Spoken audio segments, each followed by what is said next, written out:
Halo, selamat datang kembali di kuliah online kali ini. Jadi kita akan belajar tentang organisasi profesi dan kode etik profesi. Setelah minggu kemarin sepertinya kita sudah membahas tentang kode etik profesi, maka kali ini kita akan membahas tentang organisasi profesi. Apa yang disebut dengan organisasi profesi? Yaitu merupakan salah satu karakteristik dari sebuah pekerjaan profesional tentang adanya sebuah organisasi profesi yang menaungi para anggotanya dari profesi yang bersangkutan. Misalkan dalam guru, misalkan ada organisasi keguruan disebut dengan PGRI. Misalkan kalau kelautan ada organisasi maritimnya kalau di laut. Dalam organisasi profesi itulah para anggota hidup dalam kebersamaan dan kesejawatan, bersatu padu melakukan berbagai upaya untuk mengembangkan profesi yang digelutinya. Jadi sebenarnya kayak organisasi profesi ini bukan hanya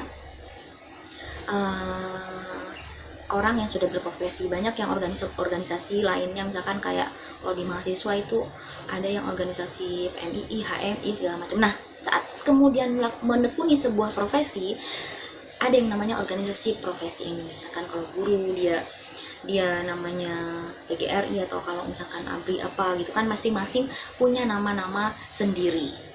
Itu tentang organisasi profesi. Ada Tridharma Organisasi Profesi versi Ikatan Konselor Indonesia atau IKI.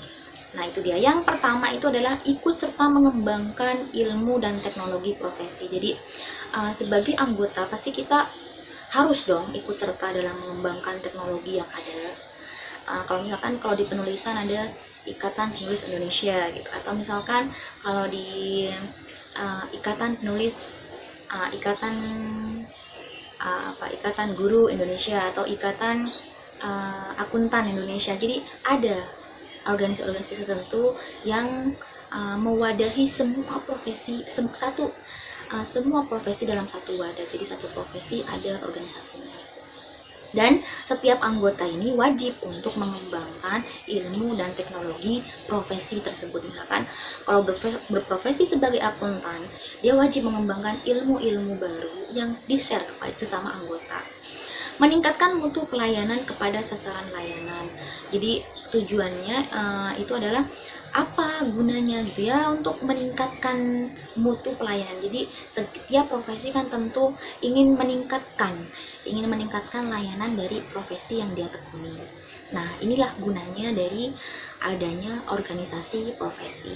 Yang ketiga, menjaga kode etik profesi. Nah, itu dia. Tridharma organisasi profesi tujuannya adalah yang terakhir ini, yang paling penting adalah menjaga kode etik profesi. Perihal kode etik profesi sudah kita bahas di minggu sebelumnya. Jadi kalau kalian masih belum jelas tentang kode etik profesi, bisa diklik di link di atas ini.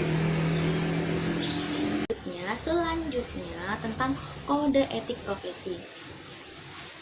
Kode etik profesi merupakan tatanan etika yang telah disepakati oleh suatu kelompok masyarakat tertentu.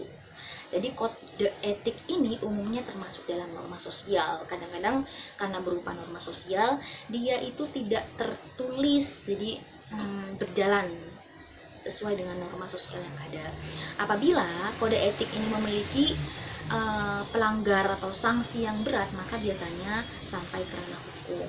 Misalkan pelanggaran, ada kasus guru yang memukul siswa. Nah, itu kan ini tidak sesuai, makanya kemudian sampai ke ranah hukum. Nah, fungsi apa itu fungsi kode etik profesi? Fungsi kode etik profesi ini lagi-lagi sudah saya paparkan atau sudah saya jelaskan di pertemuan kemarin. Kalian misalkan ingin lebih dalam lagi, bisa klik link di atas ini.